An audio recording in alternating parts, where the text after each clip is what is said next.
नमस्कार दोस्तों, स्वागत है आपका आपके अपने चैनल महाविद्या एकेडमी में।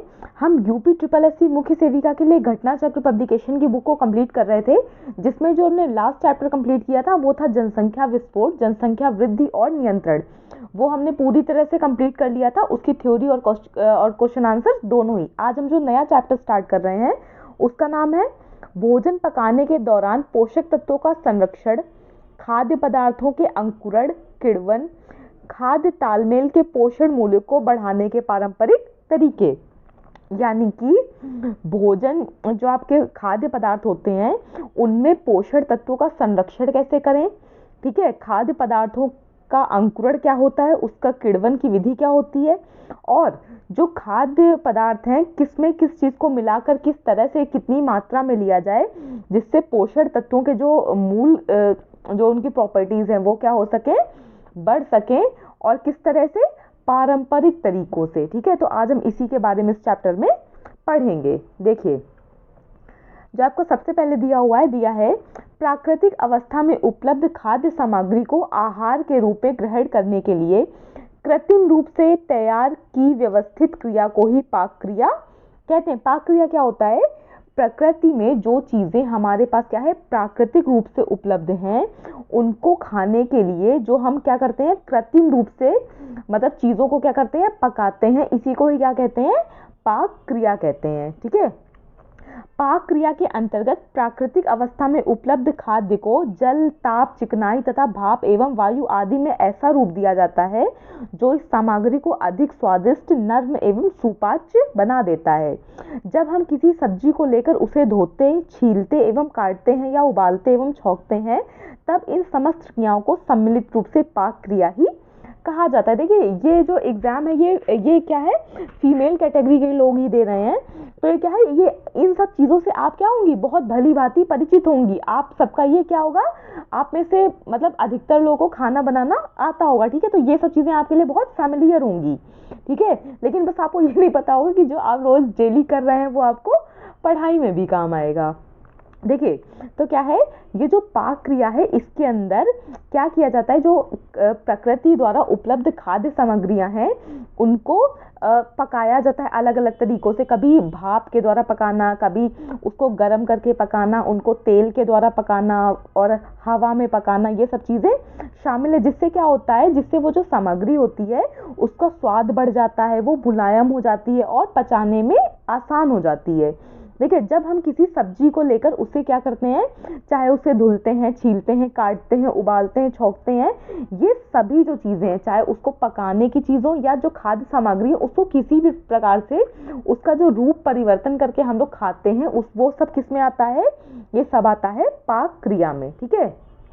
इसी प्रकार से जब हम गेहूं को पीसते, आटा गूंथते तथा रोटी बेलकर उसे तवे पर सेकते हैं, तो ये समस्त क्रियाएं भी पाक क्रिया की ही उपक्रियाएं होती हैं, ठीक है। देखिए, जैसे गेहूं है, गेहूं को पहले हम क्या करते हैं, आटे के रूप में गूंथते हैं, मतलब गेहूं को पहले पिसवाते हैं, आटा बनाते हैं, फिर उसको गूंथते हैं, रोटी बनाते हैं, तवे पर सेकते हैं। ये सभी क्या है, ये सभी जो पाक क्रिया है उसकी उपक्रियाएं हैं।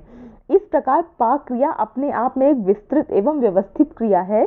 विभिन्न प्रकार के बर्तनों के निर्माण से ही पाक क्रिया के विकास में महत्वपूर्ण योगदान मिला है। देखिए भाई, पाक क्रिया होगी तब ना जब आप खाद्य सामग्री को किसी बर्तन में पकाएंगे। देखिए, समय के साथ साथ क्या है, पहले क्या थे, मिट्टी के बर्तन थे, ठीक है, फिर तांबे के, पीतल के बर्तन आए। अब क्या है, जो प्रचलन में सबसे अधिक है वो किसके बर्तन है, स्टील के बर्तन है। अब क्या है, नॉन स्टिक वगैरह के बर्तन भी है, जिसमें क्या है, चीज़ें आप जो भी बना लीजिए लेकिन चिपकती नहीं है।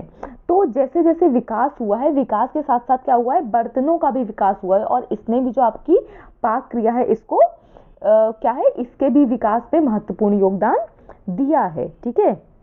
देखिए, भोजन पकाने की प्रक्रिया का प्रयोग सदियों से किया जा रहा है। आदि मानव केवल कच्चा मांस ही खाते थे। एक बार मांस का एक टुकड़ा गलती से आग में गिरा और वह भुन गया। आदि मानव ने उस भुने हुए मांस के टुकड़े को खाया और उसे वह स्वादिष्ट लगा। इस प्रकार पकाने की क्रिया का आरंभ हुआ। तब से अब तक पकाने की इस प्रक्रिया में व्यापक परिवर्तन हो चुका है। देखिए, पहले क्या था, जो आदि मानव लोग थे भाई, उनको पकाने की क्रिया के बारे में नहीं पता था। तो वो लोग क्या थे, वो लोग जानवरों का शिकार करते थे और उनके मांस को कच्चा खा जाते थे। लेकिन वो सर्दी से बचने के लिए क्या करते थे, आग का प्रयोग, या जानवरों से अपनी रक्षा करने के लिए आग का प्रयोग करते थे। तो एक बार भाई कोई आदि मानव खा रहा होगा मांस वगैरह कुछ भी, तो उसका एक टुकड़ा गलती से किसमें गिर गया, आग में गिर गया, और उसके पास कोई अन्य दूसरे दूसरे टुकड़े अवेलेबल नहीं रहे होंगे, तो उसने वही टुकड़ा उठाकर खा लिया। जब उसने खाया तो उसको लगा यार ये तो कच्चे मांस से ज़्यादा अच्छा है। तो क्या हुआ, इसी तरह से धीरे से क्या हुआ, जो पकाने की जो क्रिया है वो प्रारंभ हुई। ठीक है, और जैसे जैसे समय बदलता गया, चीज़ें मॉडर्न होती गई, वैसे वैसे इस क्रिया में भी क्या होते गए, मतलब काफ़ी सारे चेंज आते गए। देखिए, आप विभिन्न प्रकार के व्यंजनों का सेवन करते हैं, जैसे रोटी, पूड़ी, पराठा, चावल, पुलाव, दालें, सब्जियां, सलाद, चटनी, अचार, दही, छाछ, फल आदि। ठीक है, आपने देखा होगा कि उबले हुए चावलों का स्वाद जीरा राइस या मटर पुलाव से भिन्न होता है, क्योंकि इन्हें पकाने की विधियां भिन्न भिन्न होती हैं। इस प्रकार एक रोटी का स्वाद पूड़ी या पराठे के स्वाद से अलग होता है। यहाँ भी इन्हें पकाने की विधियां भिन्न भिन्न होती हैं। देखिए, आपसे ये कह रहा है कि आपने एक ही चीज़ को, एक ही सामान को अगर आप अलग अलग तरह से पकाएंगे तो उसका स्वाद क्या होगा, अलग अलग होगा। देखिए, चावल है, चावल को अगर आप सादा पका दो तो वो क्या लगेगा, उसका स्वाद अलग लगेगा। आप उसमें उसको थोड़ा बहुत फ्राई कर दो जीरे वगैरह से, उसका स्वाद अलग लगेगा। उसका आप पुलाव बना दो, उसका स्वाद अलग लगेगा। उसकी आप बिरयानी बना दो, उसका स्वाद अलग लगेगा। ठीक है, तो चावल तो वो एक ही था, लेकिन जब उसको आपने पकाया अलग अलग तरीके से, उसका स्वाद अलग अलग हो गया। इसी प्रकार जो आपका आटा है, आटा क्या है, आप सिंपल रोटी बना दो, रोटी का स्वाद अलग होता है, पूड़ी का स्वाद अलग होता है, पराठे का स्वाद अलग होता है। यानी कि इसमें आप सिंपल सिर्फ एक बात बताना चाह रहा है कि एक ही सामग्री को अलग अलग तरीके से पकाने पर उसका स्वाद बदल जाता है। देखिए, सामान्यतः सब्जियों जैसे टमाटर, खीरा तथा फलों को कच्चा ही खाना उत्तम होता है, जबकि गेहूं, चावल, दाल, आलू तथा अन्य सब्जियों को पकाकर ही खाना चाहिए। क्या आप जानते हैं कि ऐसा क्यों करना चाहिए? देखिए, आपसे जो कह रहा है, टमाटर, खीरा, फल, मतलब आदि जो इस तरह की चीज़ें, इनको कच्चा ही खाना चाहिए, क्योंकि बहुत सारी ऐसी चीज़ें होती हैं जो पकाने पर क्या होती है, नष्ट हो जाती हैं, या जो उनका जो पोषक तत्व है वो पकाने पर ख़त्म हो जाते हैं। और बाकी जो चीज़ें हैं जो पचने में थोड़ी सी क्या होती हैं, डिफ़िकल्ट होती हैं, उनको क्या है, उनको पका कर ही खाना चाहिए। जैसे आपकी जो सब्जियां हो गए, जैसे आलू हो गया, ठीक है, इस तरह की जो चीज़ें हैं इनको पका कर खाना चाहिए। देखिए, आपसे पूछा क्या आप जानते हैं कि ऐसा क्यों करना चाहिए? भाई, कुछ चीज़ें पका कर खानी चाहिए, कुछ चीज़ें बिना पकाए हुए खानी चाहिए, आखिर ऐसा क्यों होता है? देखिए, भोजन पकाने का आपसे महत्व बताया है। अगले जो आपका नेक्स्ट हेडिंग है उसने बताया है भोजन पकाने का महत्व। देखिए, पकाने से भोजन सुपाच्य हो जाता है, यानी कि पकाने के बाद भोजन क्या है, उसको पचाना आसान हो जाता है। जो अगर भोजन पका दिया जाता है तो वो आपके डाइजेशन में क्या होता है, जल्दी से मतलब डिज़ोल्व हो जाता है। ठीक है, लेकिन जब भोजन पकाया जाता है तो वह मुलायम हो जाता है तथा उसे चबाना व निगलना आसान हो जाता है। भोजन को पचाने वाले रस इस मुलायम भोजन में आसानी से मिल जाते हैं और पाचन की क्रिया को सुगमता से पूरा करते हैं। देखिए, ये चैप्टर बड़ा इजी सा है, इसमें कुछ ऐसा खास समझाना नहीं है। इसको अगर आप एक बार अपने आप भी रीड कर लेंगे तो आपको पूरा चैप्टर समझ में आ जाएगा। ठीक है, कुछ भी ऐसे इसमें टेक्निकल चीज़ है नहीं। देखिए, आपसे ये बताया है कि भोजन जो पकाने से वो क्या हो जाता है, उसको पचाना आसान हो जाता है, क्योंकि वो मुलायम हो जाता है और जो हमारे शरीर में एसिड्स होते हैं वो क्या है, इसमें आसानी से मिल जाते हैं और जो पाचन की क्रिया है इसको सरल बना देते हैं, सुगमता से पूरी हो जाती है ये क्रिया। देखिए, भोजन के आपको कार्य बताए हैं कि भाई भोजन, ये तो हमको पता है कि हमें भोजन करना है, लेकिन क्या है, भोजन के कार्य क्या होते हैं हमारे शरीर पे, ये बता रहा है इसमें। ठीक है, तो देखिए, शरीर की टूटी फूटी कोशिकाओं की मरम्मत करना किसके कार्य हैं, ये भोजन के कार्य हैं। ठीक है, शरीर के विभिन्न अंगों में कार्य क्षमता उत्पन्न करना। देखिए, अगर हम खाना नहीं खाते हैं तो क्या है, हमें मतलब कमज़ोरी फील होने लगती है, वीकनेस फील होने लगती है। तो जो शरीर है ये क्या, जो भोजन है ये क्या करता है, भोजन हमारे शरीर में हमें क्या देता है, शक्ति प्रदान करता है, ऊर्जा प्रदान करता है, कार्य करने की क्षमता प्रदान करता है। शरीर में रोग प्रतिरोधक क्षमता उत्पन्न करना। देखिए, जो फूड है, जो न्यूट्रिशियस फूड है, वो क्या करते हैं, हमारी बॉडी में जो क्या होती हैं, जो हमारी इम्यूनिटी पावर है उसको भी बूस्ट करते हैं, ठीक है। शरीर को उष्णता एवं शक्ति प्रदान करता है। जो खाना खाने से क्या होता है, हमारे शरीर में क्या होती है, उष्णता आती है, यानी कि गर्माहट आती है। और ये क्या है, किसी भी काम को करने का स्टेमिना हमको न्यूट्रिशियस फूड क्या करते हैं, देते हैं, ठीक है। क्रियाशील अंगों के सुचारू रूप से काम करने की क्षमता उत्पन्न करना, यानी कि जो हमारे जो डिफरेंट ऑर्गन्स हैं बॉडी के, वो अच्छे से काम कर पाएँ, इसके लिए भी क्या है, हमको फूड की ज़रूरत होती है, न्यूट्रिशियस फूड, ठीक है। फूड भी दो तरह के होते हैं ना, एक जो फूड होता है वो क्या है, वो हमारी बॉडी के लिए हार्मफुल होते हैं, और एक तरह के फूड होते हैं जो हमारी बॉडी के लिए क्या होते हैं, न्यूट्रिशियस होते हैं। एक होते हैं क्या, आपके कंपल्सरी फूड होते हैं, इंपॉर्टेंट फूड होते हैं, ठीक है। और कुछ क्या है, कुछ चीज़ें होती है जैसे जो आपके जंक फूड्स वगैरह हैं, ये चीज़ें क्या है, ये हमारे शरीर के लिए नुकसानदायक होती हैं।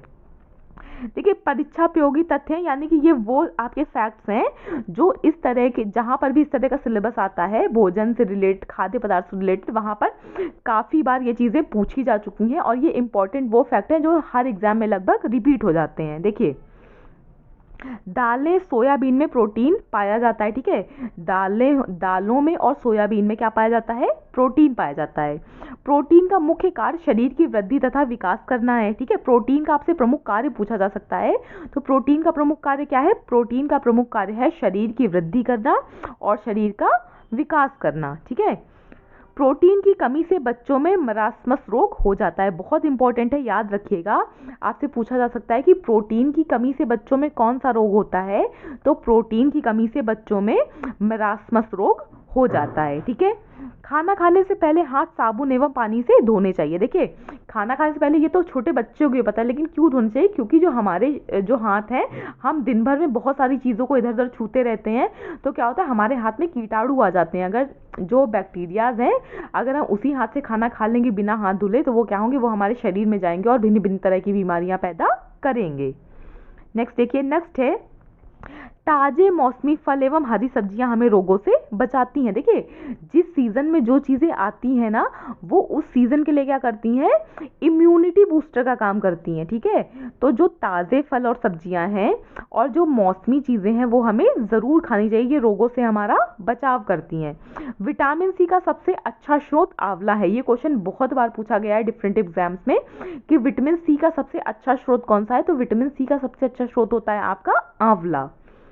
सूर्य की रोशनी हमें विटामिन डी प्रदान करती है, तो शायद बच्चे को पता होगा कि हमें विटामिन डी कैसे प्राप्त होता है, सूर्य की रोशनी से। गाजर, पपीता एवं आम से हमें विटामिन ए मिलता है। आपसे क्या पूछा जाएगा, विटामिन ई के विभिन्न स्रोत कौन कौन से हैं, तो याद रखिएगा, जो आपका गाजर है, पपीता है, आम है, सेब है, इन सब से हमें क्या मिलता है, विटामिन ए मिलता है। ग्लूकोज के प्रयोग से हमें तुरंत ऊर्जा मिलती है। आपको 4 ऑप्शन दे देंगे और पूछेंगे इनमें से किसके प्रयोग से हमें तुरंत ऊर्जा मिलती है, तो आपको क्या करना है, बताना है, ग्लूकोज के उपयोग से हमें तुरंत ऊर्जा मिलती है, ठीक है। नेक्स्ट देखिए, नेक्स्ट है आपका, नेक्स्ट पॉइंट है, खाद्य पदार्थों का संरक्षण सुखाकर चाशनी में रखकर तथा तेल एवं नमक द्वारा किया जाता है। देखिए, आपने अचार देखे होंगे, इस तरह की चीज़ें आपने मुरब्बे, इस तरह की चीज़ें आपको पता होंगी। तो क्या किया जाता है, जो ये हमारी बहुत क्या है, प्राचीन विधियां हैं, बहुत हमारे पारंपरिक तरीके, ट्रेडिशनल चीज़ें हैं, कि जो खाद्य पदार्थ है उनका संरक्षण, यानी कि वो तरीके जिनसे किसी भी खाने के सामान को बहुत दिन तक के लिए अच्छे से रखा जा सके, जिससे हम उन चीज़ों को बहुत दिनों तक खा सकें। जो अचार वगैरह हैं, ये तो सालों चल जाते हैं, है ना। तो इनके क्या तरीके होते हैं, उनको सुखा लिया जाता है, चीज़ों को चाशनी में रखा जाता है, तेल एवं नमक में रखा जाता है, ठीक है। आपने अपने घर पे देखा होगा, सभी की मम्मी, दादी, नानी इस तरह की, मतलब जो अचार है, मीठे अचार, खट्टे अचार, नमकीन अचार, हर तरह की चीज़ें बनाती होंगी। तो ये सब क्या है, ये खाद्य संरक्षण की बहुत पारंपरिक विधियां हैं जो हमारे देश में बहुत सालों से चली आ रही हैं, ठीक है। देखिए, सब्जियों को लोहे की कढ़ाई में पकाने से पर्याप्त मात्रा में लौह तत्व की प्राप्ति होती है। आप सब में से आपको पता होगा, जब आयरन की कमी हो जाती है तो डॉक्टर क्या कहता है कि जो खाना है वो लोहे की कढ़ाई में बनाकर खाइए, क्योंकि इससे क्या होता है, इससे जो हमारे शरीर में आयरन की कमी है, वो लोहे की कढ़ाई में जब खाना बनता है तो उसके जो पोषक तत्व हैं वो भी उसमें आ जाते हैं, और हमारे शरीर में लौह तत्व की जो कमी हो गई होती है वो क्या हो जाती है, पूरी हो जाती है। नेक्स्ट देखिए, नेक्स्ट है डबल रोटी व बिस्कुट बनाने की विधि बेकिंग कहलाती है।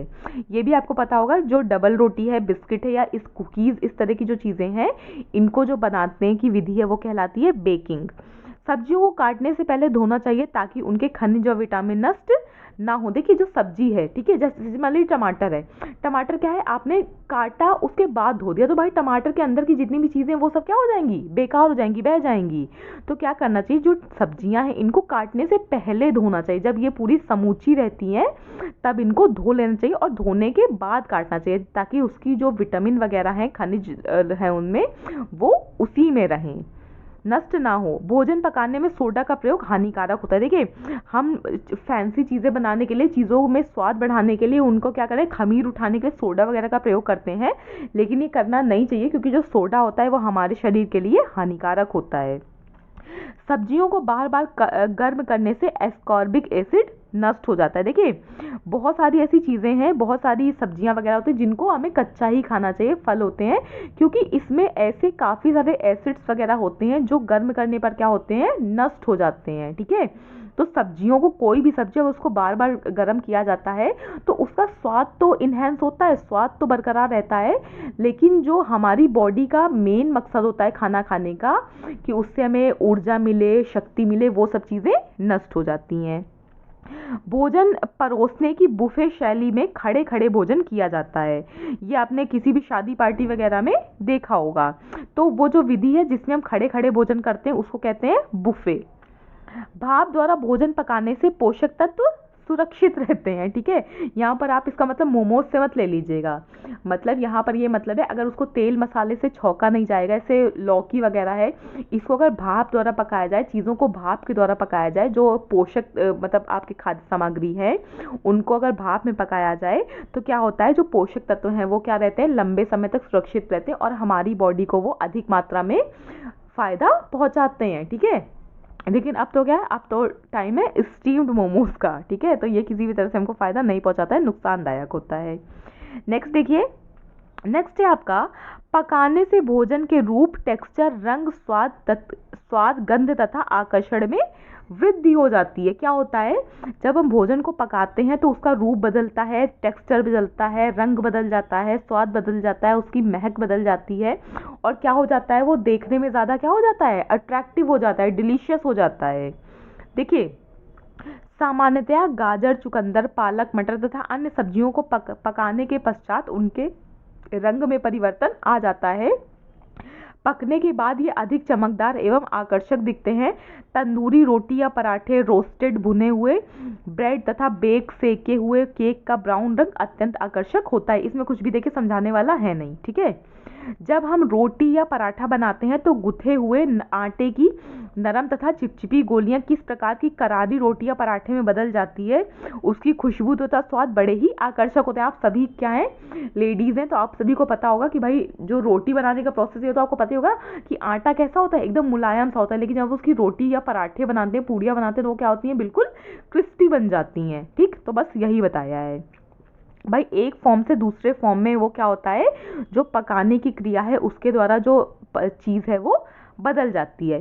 कच्चा आलू खाने में स्वादिष्ट नहीं होता है, किंतु उसे उबालना या तलने के पश्चात ना केवल उसका स्वाद बदल जाता है बल्कि उसके रंग रूप में भी परिवर्तन हो जाता है, जो अत्यंत मोहक हो जाता है। कुल मिला के इसका मतलब सिर्फ इतना सा है कि जो पकाने के बाद है, चीज़ों का रंग बदल जाता है, उनका स्वाद बदल जाता है और वो क्या चीज़ें होती हैं, उनके टेस्ट और उनकी स्मेल में भी परिवर्तन आ जाता है।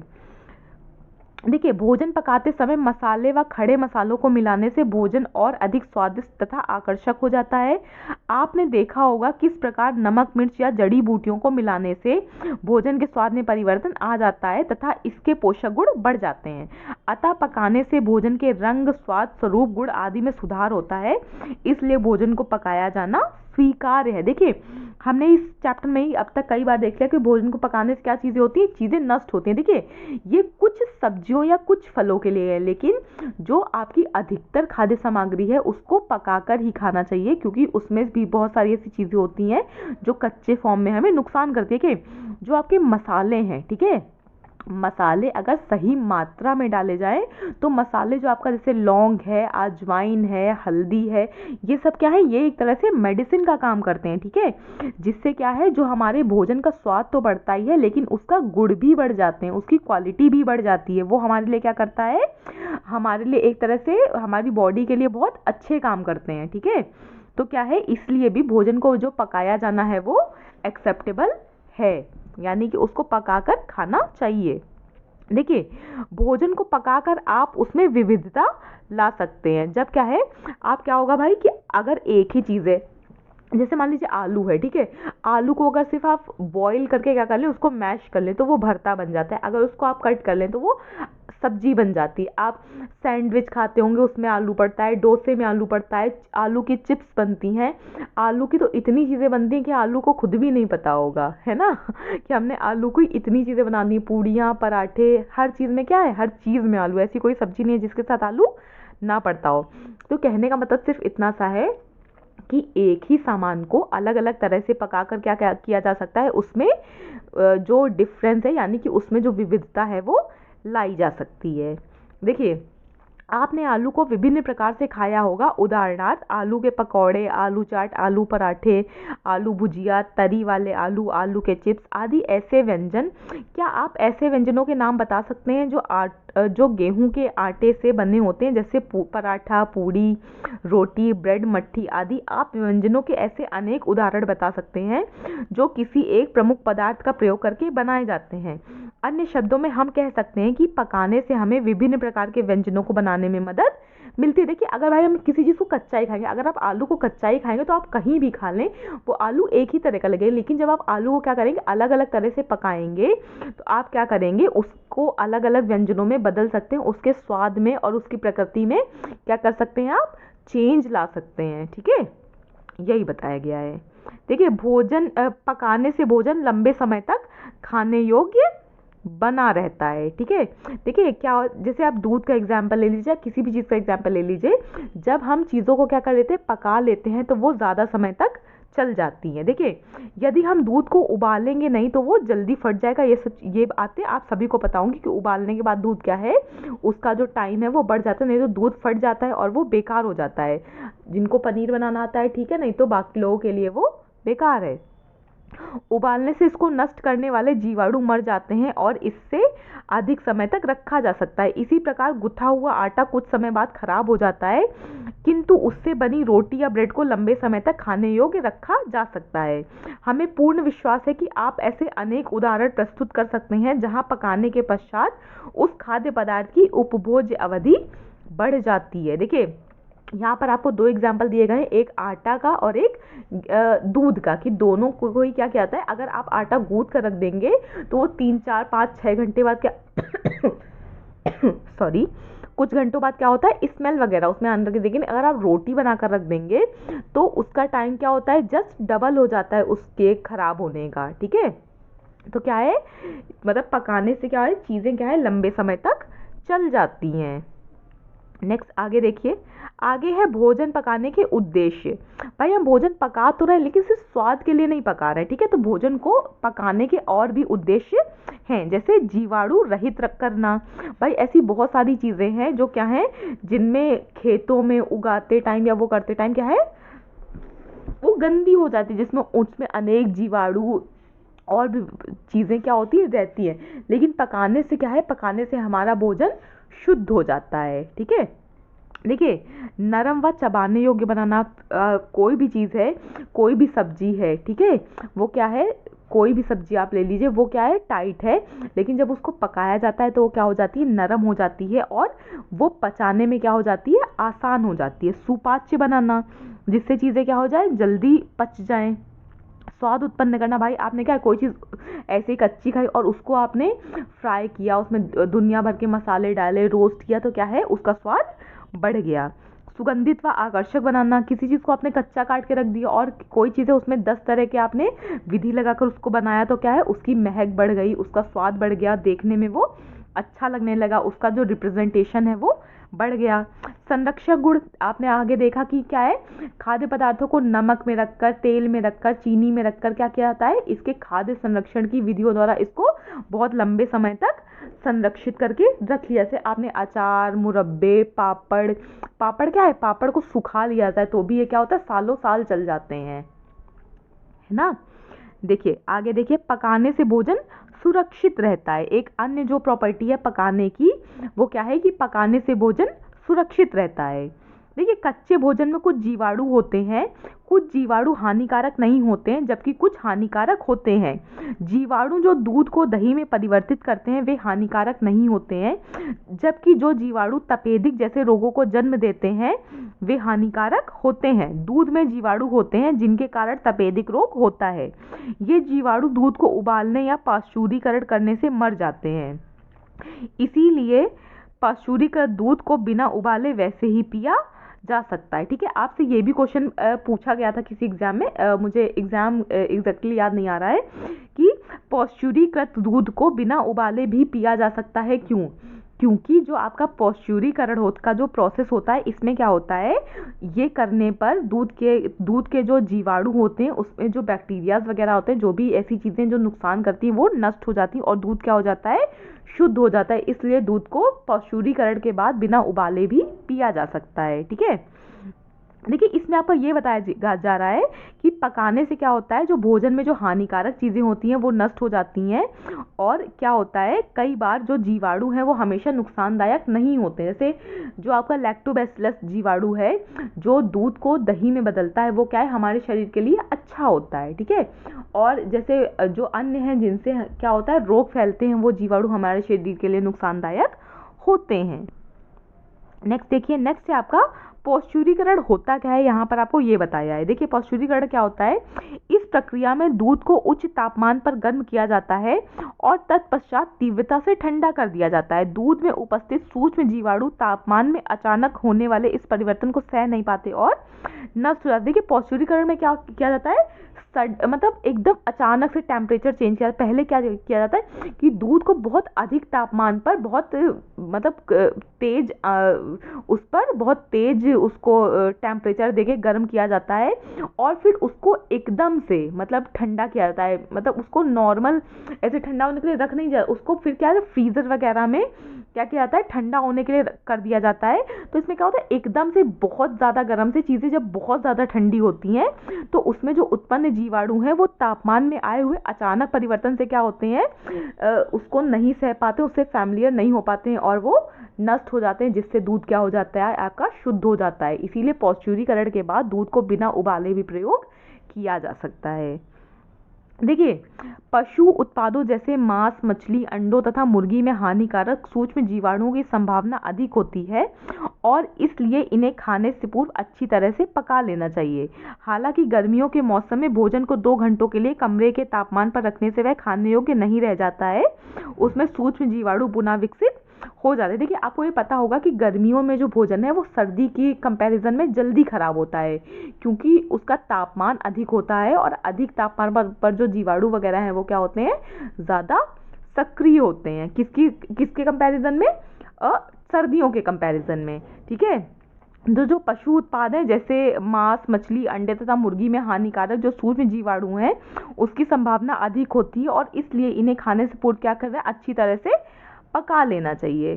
ठीक है, क्योंकि ये जो आपके नॉनवेज वगैरह होते हैं इसमें क्या होता है, इसमें जो आपका बैक्टीरिया वगैरह हैं ये बहुत क्या होते हैं, ज़्यादा होते हैं। ठीक है, तो इनको क्या करना चाहिए, इनको खाने से पहले अच्छी तरह से इनका जो वॉश वगैरह है वो करना चाहिए इनको। ठीक है, तो यहाँ तक आपका ये कंप्लीट हो गया है।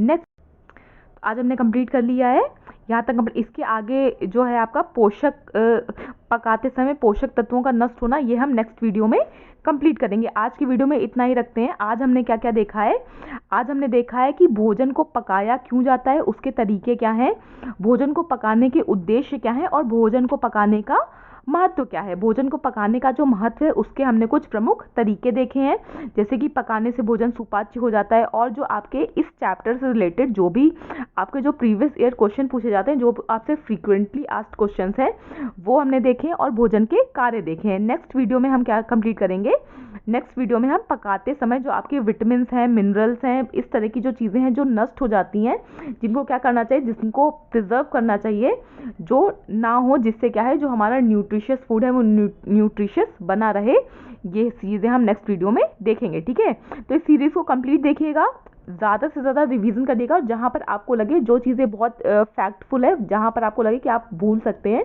वहाँ पर आप क्या करिए, अपने शॉर्ट नोट्स बनाते जाइए। सीरीज़ को कंप्लीट देखिए, जितनी बार आप हो पाए रिवीजन करते रहिए, और इसी चैनल पे जो आपके प्रैक्टिस सेट कराए गए थे यूथ कंपटीशन टाइम की बुक से, उन प्रैक्टिस सेट को देखिए, और ये जो आपकी थ्योरी वाला पोर्शन कराया जाता है इसको देखिए, आपके एग्जाम में आप ज़्यादा से ज़्यादा स्कोर कर पाएंगे। ठीक है, वीडियो देखने के लिए thank you so much. Please channel को लाइक, शेयर और सब्सक्राइब करना मत भूलिएगा। Thank you.